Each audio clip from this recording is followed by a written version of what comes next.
Tinanong kasi ng Pangulo kay French Ambassador kung bakit ni-request ng bansang France yung pag-release ni Zaldico from Czech Republic. Pero ang tugon lang ni French Ambassador ay hindi siya makakapagbigay ng anumang impormasyon.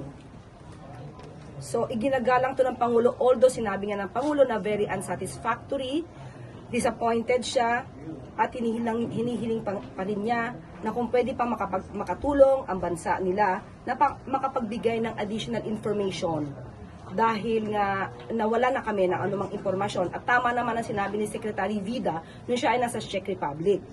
So, ang sabi naman ng Pangulo, kung ano lang ang dapat na gawin at ano pa yung dapat din gawin ng bansang Pilipinas para mapabilis ang pagbabalik ni Mr. Zaldico dito sa ating bansa para kung dapat siya may managot, dapat siyang managot dahil sa may mga kaso siyang kinakaharap. Pero hindi naman gusto ng Pangulo na mag-violate ng batas yung dalawang bansa. Iginagalang pa rin natin ang kanilang mga batas. Okay.